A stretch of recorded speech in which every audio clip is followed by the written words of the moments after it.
As of today, we manage around $9 million worth of revenue every single month across all of our sales teams. And I have the biggest sales manager education platform for all new and experienced sales managers. So business owners will come to us and they want to assess where their team's currently at, all the way to closers that want to get into sales management. And there's 7 levels to sales management, which I want to take you through so you know exactly where you're at or what type of person you need to hire. You could be a business owner who's looking to hire a sales manager or experienced sales director. In this video, I'm going to break down who you need to hire or how their roles look. Or you could be a sales manager. You need to know what you actually need to do to get better at the role. What are the different levels? So level 1 is when you're just a closer and you actually just are going into sales management for the first time.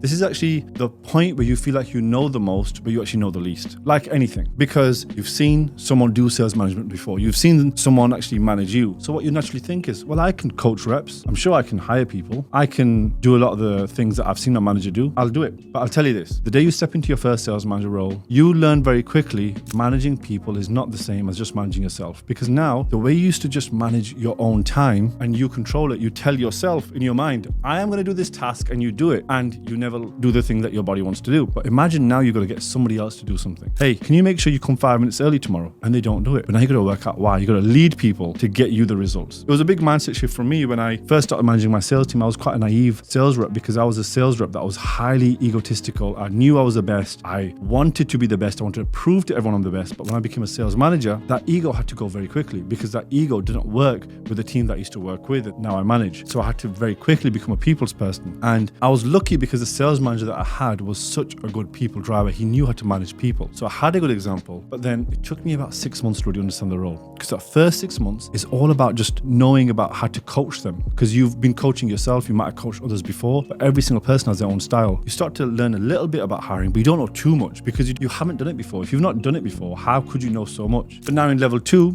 you've done the role for more than 6 months. You fucked around a little bit and you found out, but at this stage you realize what those first 6 months were in the introductory phase of sales management. You thought you knew a lot, but now the gap widens because now you realize, oh, when I'm a manager in the business, I'm actually working not just down towards the column of all the reps and setters, but I'm working across different departments. You never have to do that as a frontline worker because if you're a sales rep or a setter, you just do your task. It's just transactional. But when you become a manager, there is managing the people directly in front of you, but there's also marketing, there's also delivery, and you have to work with all these different departments. And that's the second level. Because in the second level, you now have got better at managing, but you're still not good at working with other departments. You don't really know how to speak to marketing to get great results from them to drive your sales team. You don't really know how to speak to delivery to make sure you're working across different functions. Because as a sales manager, you are now working across multiple teams within your core team that you manage. But you now on level 2 have understood hiring. You understood that your biggest lever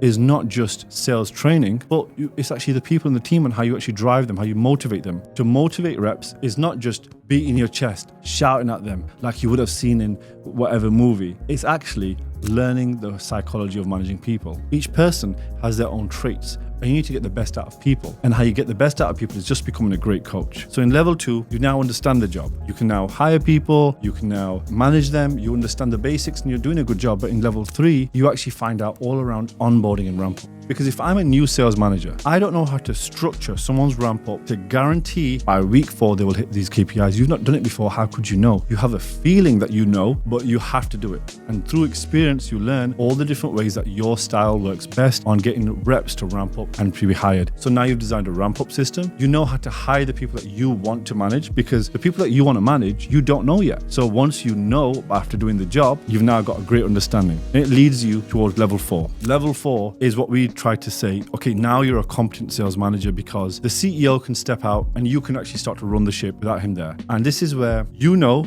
how to manage the team, but when you're not there, it doesn't dip. Because a sign of a good leader is how does performance change when you're not there? If you're an owner of a business and every time you go on holiday, the business explodes, it's not really a good business, you're not much of a leader. The same as a sales manager in level 4, if you was to take a week off, does performance dip massively? And this is the first test that we put every sales manager on. And we're going to set things up where you're going to have a couple of days off in a few months' time, and we're going to see what breaks when you're off. Do the reps change their behavior? Do they sell the same? Do they still have the same drive? Does a run rate on the daily revenue that you're currently collecting over the last few months, does it dip? And we find that out on the day that you leave. So we set things up to know how well does a business run without you there. Once the business runs without you there, now you've built something that actually runs without you, because your sales team can actually start expanding and growing. Because in level 5, you now need to start expanding into marketing, because in the high ticket space, most people, they label a sales manager as just close rate. They think it's just about close rate. They think that's all you got to learn.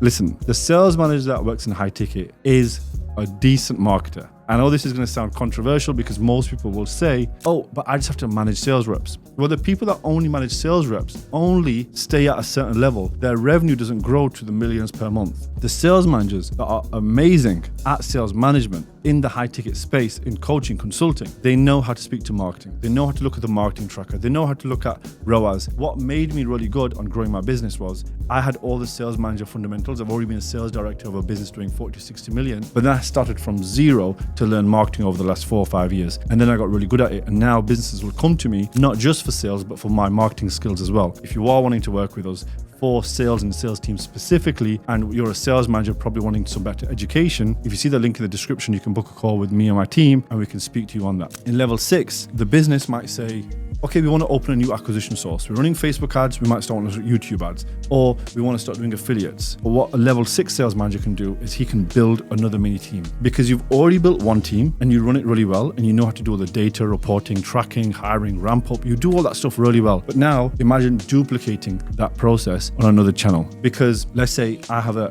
field sales teams that I'm building right now. So I want to start sponsoring events. I want to start sending out a field sales team. Right, I've already done field sales, so I know how to look at those KPIs. I've also done Facebook ad sales teams. I've also done, let's say, organic sales teams. I might run those a bit differently. I've also done affiliates. So depending on the type of sales team I'm going to build, I'm going to hire different people, different KPIs. But I now know different channels have different KPIs, have different personality types that I can hire as well. So in a level 6 of sales management, you now know how to build multiple teams on multiple different marketing channels. Because if I've hired someone on Facebook ads and they're crushing it, and now the business wants to start doing affiliates, I might need to build a different team, because the same closer can't use the same methods. In level 7, but you are now thinking strategically for the company's growth. Think about being a doer and a manager. A sales manager is still quite a doing task, because there's still a lot of components to sales management which involve doing, which is listening to quality control, reviewing reps. Even with AI, you still have to review some calls. And once you've done all the day-to-day management, and now you're going to be thinking about growing this company past 30 million, past 40 million, you are now a sales leader. And the goal of the sales leader is to think more strategically. If you're a business doing 30 to 50 million, the sales director of that business that's going to get to 100 million cannot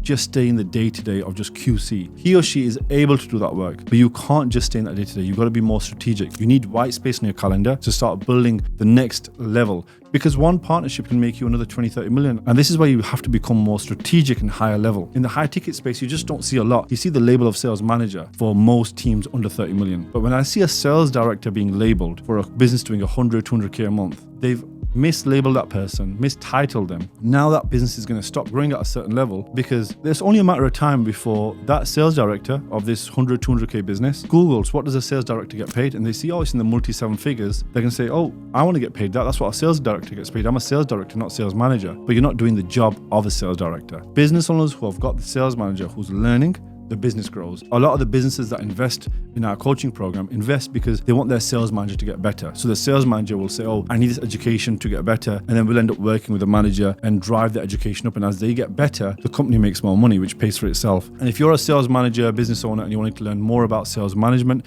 and join our community, I have the biggest sales manager community in all of the online space. See the link in the description, join our community, and I'll see you on the other side.